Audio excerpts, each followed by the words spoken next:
It is Ryan here, and I have a question for you. What do you do when you win? Like, are you a fist pumper, a woo-hooer, a hand clapper, a high fiver? I kind of like the high five, but if you want to hone in on those winning moves, check out Chumba Casino. At ChumbaCasino.com, choose from hundreds of social casino-style games for your chance to redeem serious cash prizes. There are new game releases weekly, plus free daily bonuses. So don't wait. Start having the most fun ever at ChumbaCasino.com. No purchase necessary. VGW Group. Void where prohibited by law. See terms and conditions. 18+. Did you know that improper disposal of batteries can spark fires?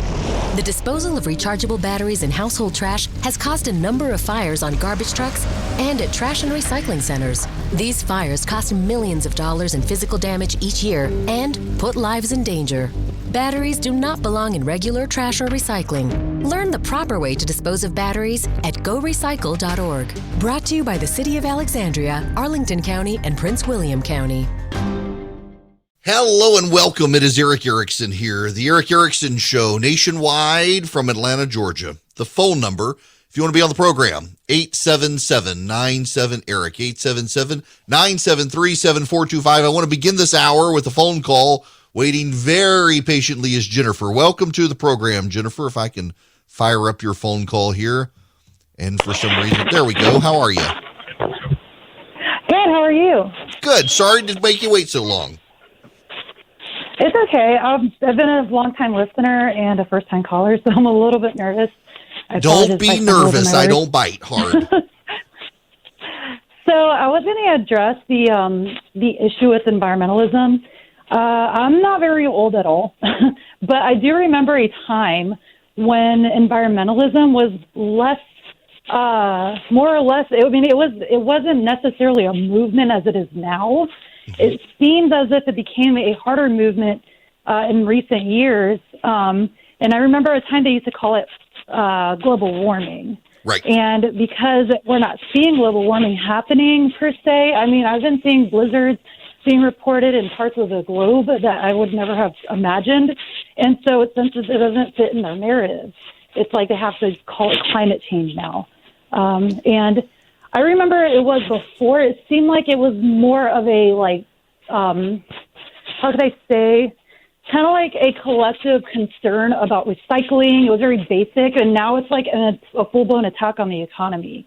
Because you got, like, Agenda 2030 coming, and you got all these car manufacturers saying that they're going to, ban the sale of fuel-powered vehicles, and it's really going to put, everybody in debt to a degree that we would never imagine. So, there are a lot of complex things going on. And first of all, again, thanks for being as patient as you are. I'm glad you called in because I wanted to talk about this topic. So I'm going to let you go there because of some of the background noise on the phone and hope you listen here.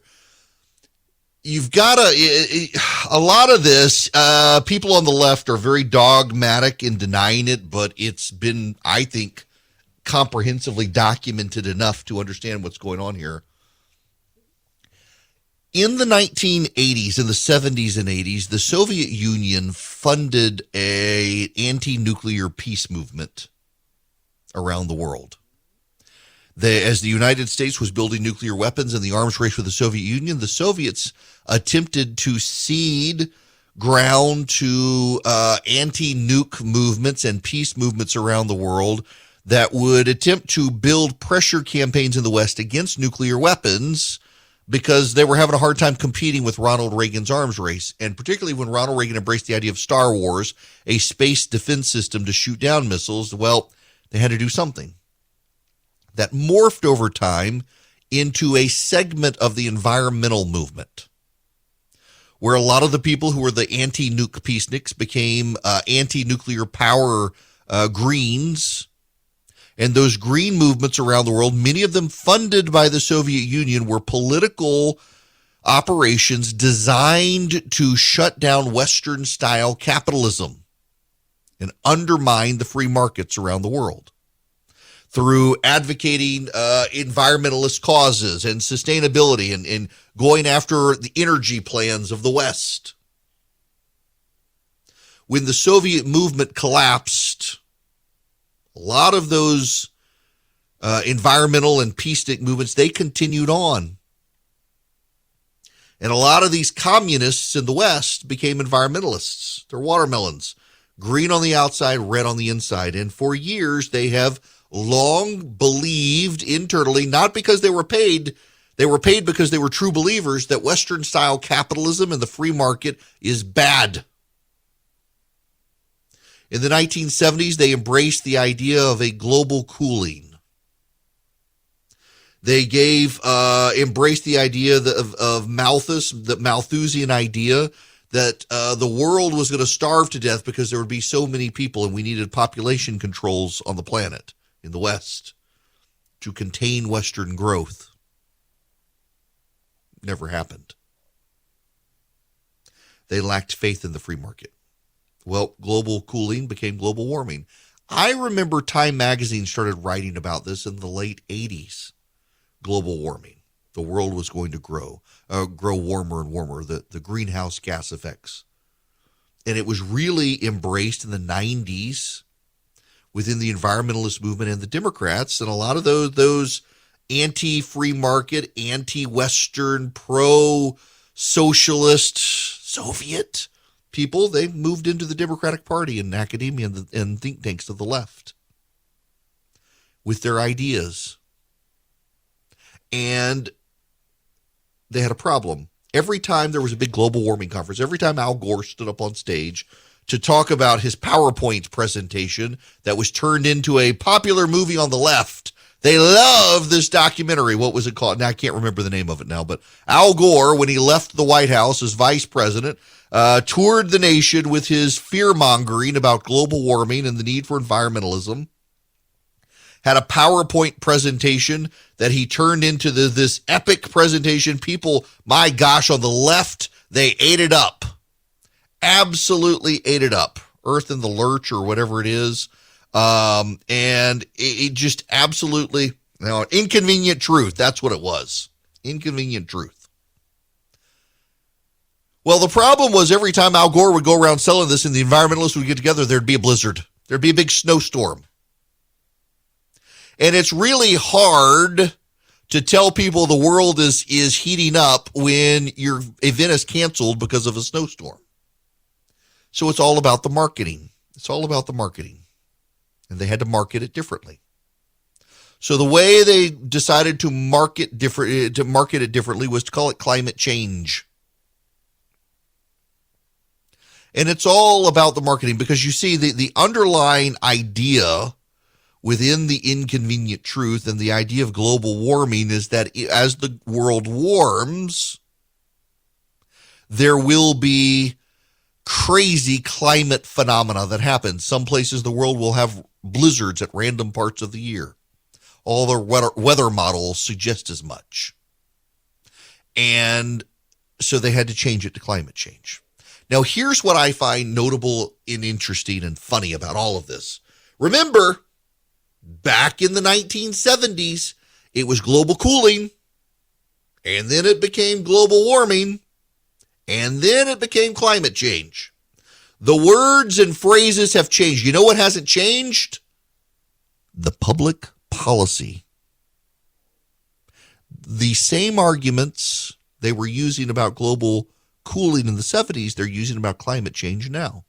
The government needs more control. There needs to be more command and control. There needs to be more government oversight. There needs to be a crackdown on population. There needs to be a crackdown on supply. There needs to be a crackdown on consumerism.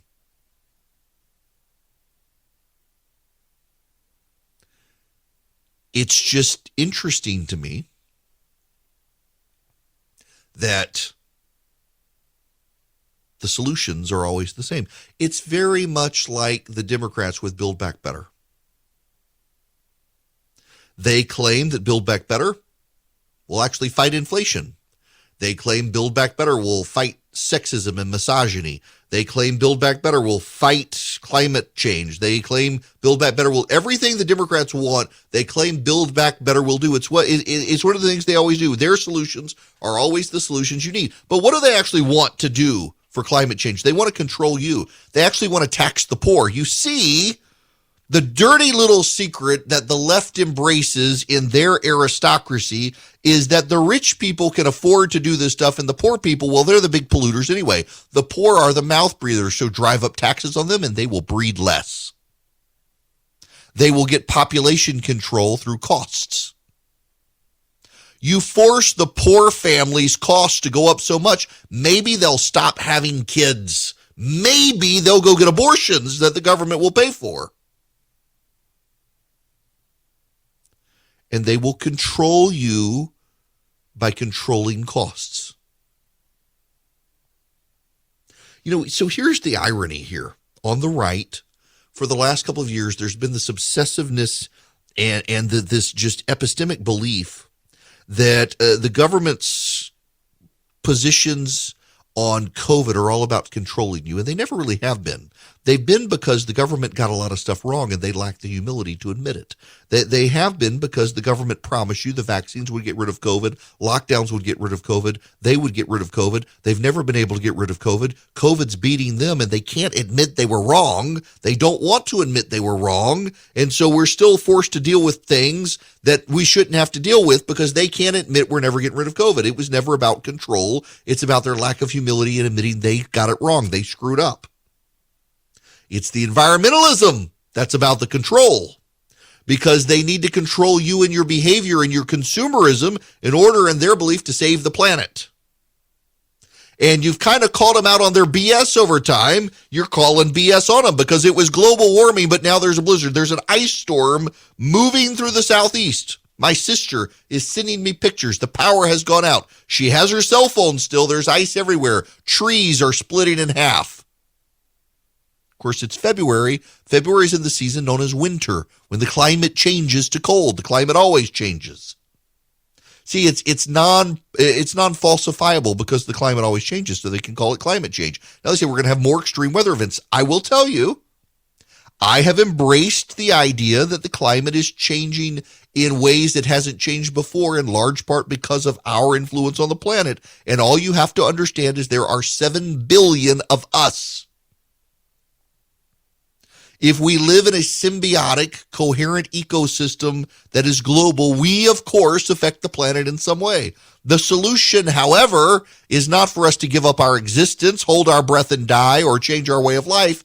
It's to adapt, because we've always been told, highly adaptable. But see, they don't like that solution, and that's the big tip-off here on the problem. The solution should be that we adapt. Why? Because we shouldn't have to give up our lifestyle. In fact, the United States has fewer emissions now than we did 20 years ago. China has more. They don't want to take on China. Why? Communists. They can't control them anyway. They want you to give up your way of life, because that's what it's always been about. At the heart of the aggressive environmentalist movement has always been a hatred for Western free markets and capitalism and Western values. The Soviets became the environmentalists, and they still hate the West.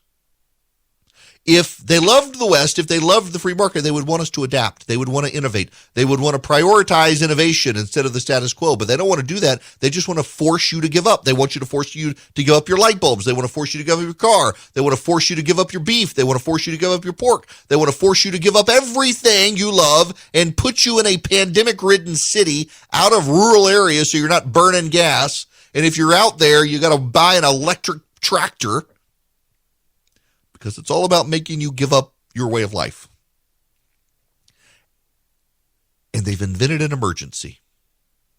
We've got 10 years left. And if we don't do this all within the next 10 years, we're all going to die. The planet will live on after us, and we're going to die. It's all a bunch of hooey. In 10 years, we will still be here unless the Lord himself comes back. They've emotionally, fundamentally invested in this now, this idea that we've got 10 years left, 9 years now probably. So they've got to impose radical change on us. And this is why I think the left is about to get really violent in this country, because they've sold us a bill of goods that nobody likes, and they've told us we've got less than 10 years. And a lot of them believe it. The leaders have convinced them to believe it. And here comes the GOP about to sweep back into Washington and take back over Congress. And they're not going to do what the left wants. So the only way the left is going to be able to do it is through violence, to impose their will on us, to blow up pipelines, to try to get people to stop burning oil and using gas, fossil fuels. They're going to get violent because a lot of them believe it, even though the leaders know it's all a bunch of selling points to drive fear in people. Well, guess what? The crazies believed it. They had to go with climate change because we could sniff out the BS of global warming per se. In climate change, there's some merit to it. There's some validity to the idea that we are causing the climate to change because there are so many of us on the system, on this planet. But we could adapt and thrive, and they don't want that because at the heart of the idea, at the heart of the movement, is a hatred of Western capitalism. And the Democratic Party has embraced this nonsense and told people if we don't change, in less than 10 years, we're all going to die. Well, there's only one way to stop it if the Republicans take back Congress. It'll make January 6th look like a day at the park. I want to cut corners and just get to the chase. A lot of you hear podcast ads and radio ads for Bull and Branch, and you're thinking, they're just telling you it because they're getting paid. I'm actually telling you it because I'm a customer. We actually have Bull and Branch sheets, and yes, they are an ad. Yes, this is an ad, but yes, I really am a customer. I only like to do ads for companies that I really like, and I love Bull and Branch. So does my wife. My wife actually heard the ads, and she wanted to try the sheets, and now they are the sheets in our house. Bull and Branch does not cut corners. They make super soft, wonderful sheets. They use the softest organic cotton they can find. They get better with every wash. They soften and soften and soften, and they only use 100% sustainable raw materials. They're the first fair trade certified manufacturer of linen. You can feel as good about your Bull and Branch sheets as they feel against your skin. They are so soft. They don't get too hot. They don't get too cold. They're just great, and every wash improves them. That, I'm telling you, is one of the coolest things about these sheets. It's like sleeping on a new bed every time you wash the sheets. It's great. Now, you can experience the best sheets you've ever felt at bullandbranch.com. Get 15% off your first set of sheets when you use the promo code ERIC at checkout. That's Bull and Branch, BOLLAND branch.com, promo code ERIC, ERICK. Hello there. It is Eric Erickson here. The phone number, 877-97-ERIC, 877-973-7425. Let's go to Steve. You're going to be up next. Welcome. Hello? Steve, you there? Hey there. Yeah, I had a question about the HR1, the voting, basically federal takeover of the voting rules. Right. Well, I know it didn't get through. Basically, the only reason it didn't get through was because of the filibuster and Manchin not wanting to do away with it. Am I correct there? He and Sinema refused to get rid of the filibuster. But not because they didn't want to pass it. They were both wanting to actually pass the voting rights, but they didn't want to get rid of the filibuster to do it. Is that correct? Yes. Okay. Now, do you think the Democrats will try to push that through again? Or, because I know the 22, they're probably going to lose the Senate and the House. I'm not sure if they'll try to push that through again. They can't because Manchin and Sinema sided with the Republicans and essentially set precedent in the Senate that you can't waive the filibuster for voting rights. So the only way they can do it is to get one of them to abandon the view they've already gone on record for. Well, they'd have to get both of them to do it. And they can't get them to do that. So they can bring it up all they want. It's not going to get passed. And now, they've got a problem. The New Mexican senator, Lujan, is out with a stroke for the next 6 weeks. And so now there are actually more Republicans in the Senate than there are Democrats. Now, there's a controlling resolution that was passed in January that designates Chuck Schumer as the man who controls what gets to the floor of the Senate. So Mitch McConnell is not suddenly the majority leader, but if Chuck Schumer brought anything to the floor right now, there are 50 Republicans and 49 Democrats, and so it would get killed. He can't bring anything to the floor right now, or it would immediately, the Republicans would bring it up for a vote and then vote to kill it. So he can't do that at all for the next 6 weeks while that senator is out recovering. There's just no way for the Democrats to get anything done for the rest of the year. In fact, They've approached Joe Manchin about Build Back Better. They want to compromise, and his response was, one, Build Back Better is dead, and two, I'm happy to do more on infrastructure, but it's got to be less than $1.75 trillion. In other words, the Democrats, they can't really do anything. Manchin and Sinema have held them hostage. Here's the bottom line. Chuck Schumer made a fatal flaw. He decided to govern the United States Senate as if the Democrats had 55 seats instead of 50. He decided to rule the Senate as if they had a mandate for a major change in the country, which they don't. The problem with all of this, frankly, is that he had to do it that way. If he did not do it that way, there would be a revolt among the progressives.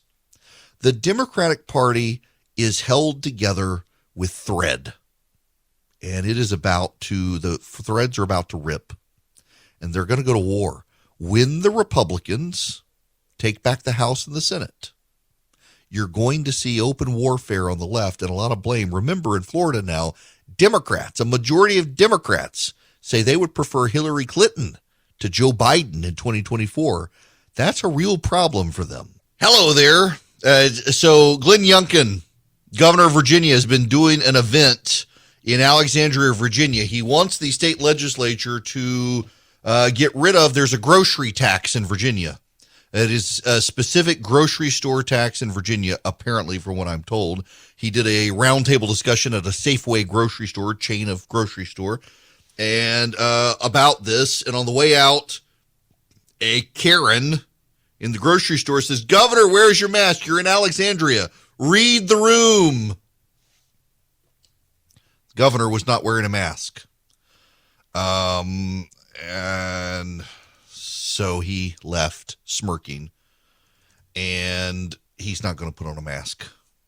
It is amazing how the left in this country is just, masks are now a sign of their virtue.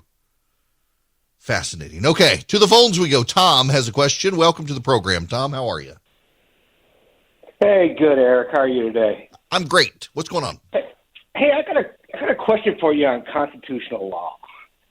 Is it possible for the Senate to pass a bill that requires a 60-vote majority in order to change the filibuster rules so we don't have to keep going through this every time the Senate changes power?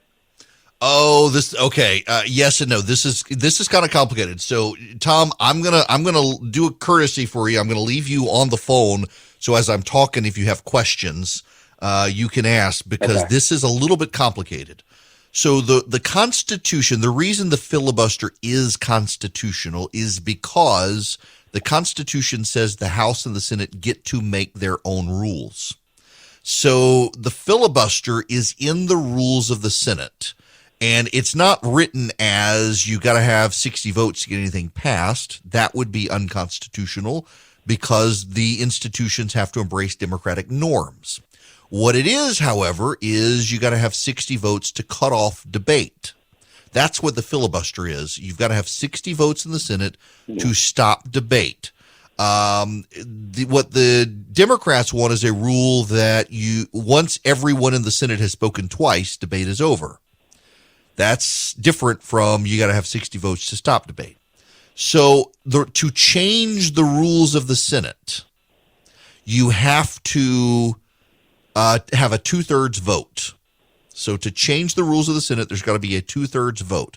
The reason there has to be a 2/3 vote is because the Senate is presumed to be a perpetuated institution. Now, let me get into the weeds here a little bit. Every 2 years, the House of Representatives stands for election, and every single member of the House of Representatives is up for election. So when they meet for the new Congress, they've all been reelected. It's considered a new House, and so they have to vote on a rules package by majority vote. If in the middle of Congress they want to change the rules of the House, under parliamentary procedure that goes back before this country even existed, you had to have a 2/3 vote to change the existing rules. In the Senate, because it's considered a perpetuated institution, only a third of its members are ever up for re-election. So the Senate is considered to be an ongoing body. Therefore, to change the rules, it takes a 2/3 vote, not a majority vote. So now the question then becomes, how are the Democrats planning on scrapping the rule? Well, under the existing rules of the Senate, a majority of the Senate can rule that the parliamentarian or the parliamentary order of the chair was wrong. So what you do is the chair says debate cannot be closed. We don't have 60 votes. And the majority of the Senate says, actually, you read the rule wrong. It doesn't require 60 votes. And if they do that, then suddenly by breaking the rules, they win. So that's how they want to get rid of the filibuster, is to ignore the rules of the Senate, overrule the chair, and impose it. The reason they can do that is because the filibuster rule is written somewhat nebulously. If I were the Republicans, when I got back the Senate, I would clarify it that absolutely, to cut off debate, you must have 60 votes. That way, if this ever went to the Supreme Court, the Democrats would say, well, the Constitution allows us to write our own rules, and the Supreme Court would say, yes, but you have to follow the rules you wrote. And right now, there's enough vagary in the way the filibuster is written that the Democrats could get away with this. Does that make any sense to you at all? Have I complicated it? Yeah, I mean, you complicated it, but it makes sense. But just a follow-up question. Would the Republicans really want to do that, or would they take advantage of the ability to change the filibuster at any time like the Democrats are? So that's the Democrats' argument right now, is that we've got to get rid of the filibuster because when the Republicans come back, they will get rid of the filibuster. The problem with that is that the Republicans had Donald Trump in power and controlled the House and Senate for 2 full years and never scrapped the filibuster. Even as Donald Trump was telling them you must get rid of it, they refused. So I don't think the Republicans really will get rid of the filibuster. They understand what it's like to be in the minority. They were in the minority for so long. I don't think they will. Yeah. Now, here's what I wish, Tom. What I wish Mitch McConnell would do the moment the Republicans take back the Senate is make a motion to get rid of the filibuster immediately. Not because you really want it to get done, but because you want all these Democrats who just demanded to get rid of it to be on the record as actually we don't want to get rid of it now either. Just force them on the record. That would be good. Yeah, it really would. Thank you very much, Eric. Yeah. Love your show. Thank you so much. So, you know, I mean, and I don't mean to make it complicated, but you've got to understand the nuances here. Let me see if I can pull up the text of the filibuster rule and actually see what the actual wording of it says. It's the Senate cloture rule is what it's called. It's not actually called the filibuster. It's the cloture rule. And the cloture rule says that in limiting debate, well, it's a bunch of gobbledygook, but basically, whenever upon a roll call it is ascertained that a quorum is not met, a majority of senators present may direct to the sergeant at arms to request the same, yada, yada, yada, yada. You cannot close down debate without 60 members of the Senate agreeing to close debate. And that's the problem. And what they essentially wanted to do was to get the Senate to ignore the rule and impose their will. And that, my friends, would cause chaos in the Senate. Now, you need to understand what happens. What happens if they were to blow it up? Well, the problem is that the Senate would grind to a halt. The Senate would grind to a halt because there are other delaying rules in the Senate.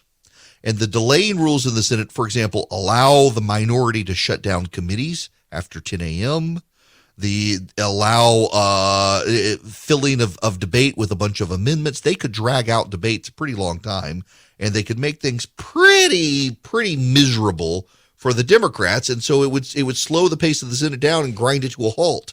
And I'm okay with that. I think they should be using those rules anyway right now, but they've always held fire on that sort of stuff.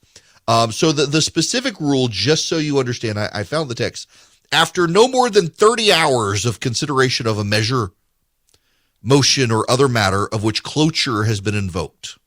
The Senate shall proceed without any further debate on the question to vote on the final disposition thereof to the exclusion of everything not pending before the Senate at the time, except a motion to table or reconsider and one quorum call or demand to establish. The 30 hours may be increased by the adoption of a motion by a 3/5 affirmative vote of the senators. This is all a fancy way of saying that you got to have 60 votes to shut down debate.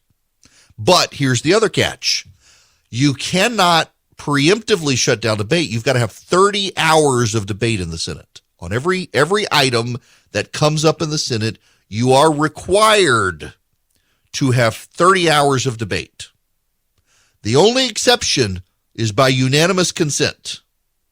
You can abruptly end conversation by unanimous consent. And what the Republicans often do, and the Democrats as well often do, is they end unanimous consent. Or they give unanimous consent, they shut down debate immediately, and they proceed. The Republicans would stop giving unanimous consent to anything in the Senate, and it would drive everyone crazy, but it would grind the Senate to a halt, and that's why the Republicans would do it. You know, there's a level of lawlessness, the media, and this is one reason Republicans are so mad at the media here, is because there is, frankly, a level of lawlessness in what the Democrats want to do to get rid of the filibuster. And the media is in on the game. The media supports the Democrats getting rid of the filibuster to pass these things. And that's a real problem, I think. That's a real problem overall, in large part because you've got to respect the rules for us to have a functioning republic. And what the Democrats say is that the Republicans, they're trying to undermine democracy. The Republicans are trying to undermine people's ability to vote. So what is the Democratic solution? To undermine the Republican institutions. And we are ultimately a republic, not a democracy. Now, that's somewhat word quibbling, and it is my pet peeve. I get people who yell at me all the time when I talk about our democracy. The history here, very quickly, is that we embrace the ideals of the Roman Republic. Well, a republic is the Roman version of the Greek democracy. It's just a language issue. The Greeks and Romans implemented republics and democracies in different ways. In Greece, typically all the people would get together and cast votes. In Rome, it was representative. So you would designate representatives and they would vote democratically on behalf of you. So they operated somewhat differently, and we went with the Roman system. But you got to remember there was a big language barrier in the Roman Empire between the Greek half and the Roman half. It's actually one of the reasons there were all sorts of problems in the early Christian church over time. When Constantine shifted the imperial capital to Constantinople, it caused all sorts of problems in the languages of the church because the Western church valued Latin and the Eastern church valued Greek, and they had to find words for which both sides had something in common. So one reason, by the way, just at random history, and someone sent me hate mail for talking about this in such a way, he offered no grace for my imprecision, but nonetheless, I'm going to do this again. Do you know why in Christendom we talk about the three persons of the Trinity? Any idea? So the word person comes from the Greek and Latin word for the actor on a stage. If you know anything about history, the way the Greeks and the Romans would do plays is there would be a couple of people on the stage, and they would have masks. And every time they put on a mask, they became a different character, a different persona. And so the Greeks and the Romans had that word persona in common. It was one of the very few words they could use in common tongue so both halves of the empire could understand a way to explain the Trinity. Now, they were not embracing an idea of modalism. This is where this guy sent me hate mail that, you're saying that it's modalism. First he's God the Father, and then he's God the Son, and then he's God the Spirit, and that's heresy. No, that's not what I'm saying. I'm saying, first of all, they had to find a common word to bridge the divide between the Eastern Roman halves of the empire. And that word was person, because they all got the idea of a man on a stage with three different masks, and those masks were the personas of this one person. That's how they came up with the idea of three persons to explain the Trinity, three masks. Now, that doesn't mean modalism. They went deeper than that. It doesn't mean God was first in heaven, and then he was on earth, and the throne in heaven was empty, and then he's the spirit floating around. It's not what they meant, but they needed at least a foundational word to get there. We, to this day, quibble over language, over, are we a republic? No, we're a democracy. No, we're a republic. It's just, the Romans called their democratic system of government republic. The Greeks called their system democracy.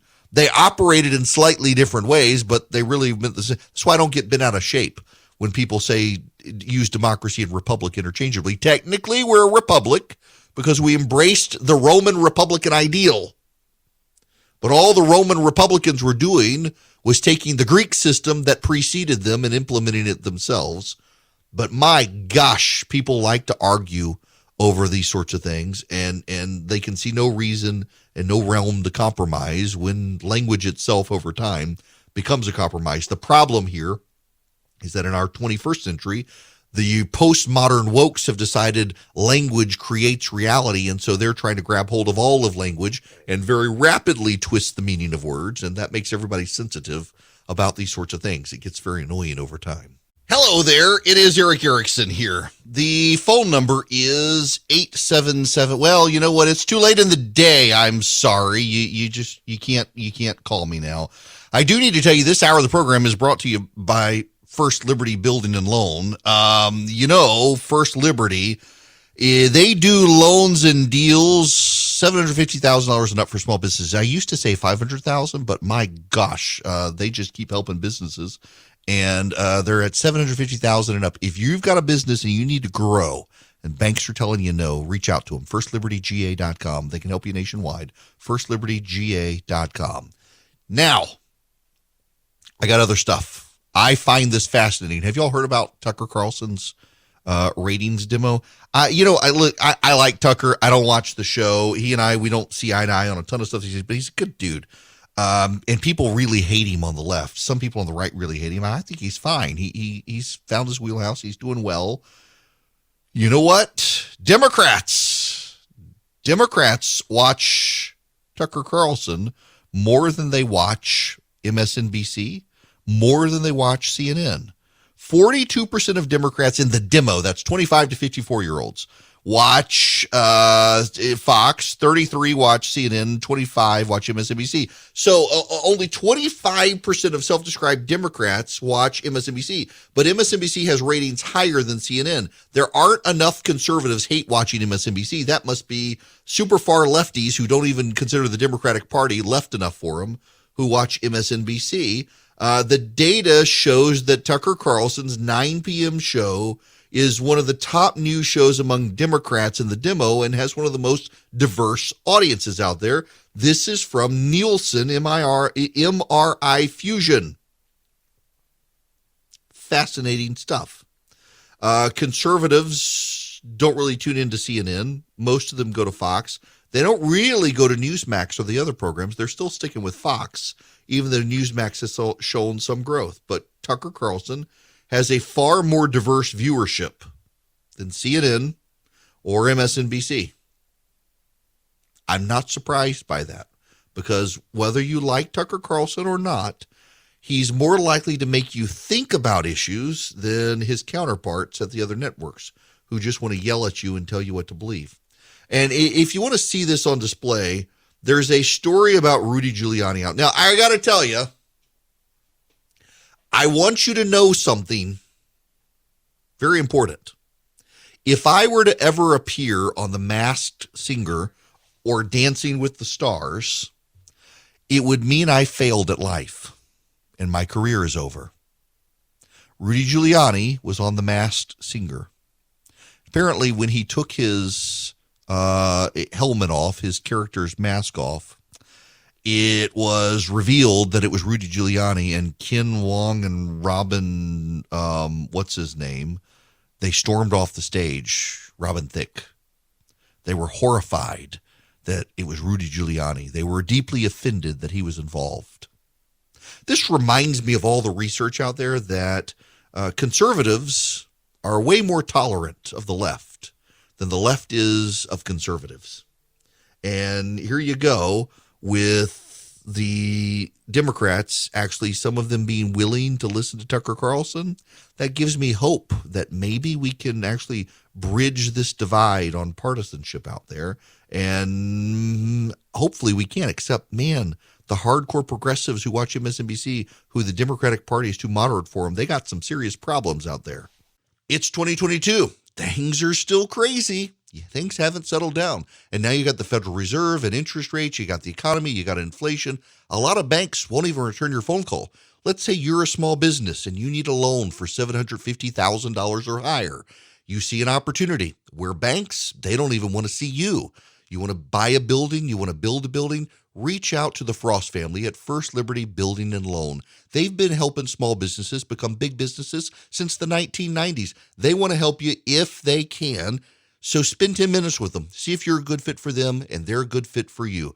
Their website is firstlibertyga.com. That's firstlibertyga.com. Again, you need a loan, $750,000 or higher. You're a small business and you see an opportunity to grow. Share it with the Frost family and see if they can help you. Firstlibertyga.com. That's firstlibertyga.com. First Liberty Building and Loan can help businesses nationwide become bigger businesses. It is Ryan here, and I have a question for you. What do you do when you win? Like, are you a fist pumper, a woohooer, a hand clapper, a high fiver? I kind of like the high five, but if you want to hone in on those winning moves, check out Chumba Casino. At ChumbaCasino.com, choose from hundreds of social casino-style games for your chance to redeem serious cash prizes. There are new game releases weekly, plus free daily bonuses, so don't wait. Start having the most fun ever at ChumbaCasino.com. No purchase necessary. VGW Group. Void where prohibited by law. See terms and conditions. 18+.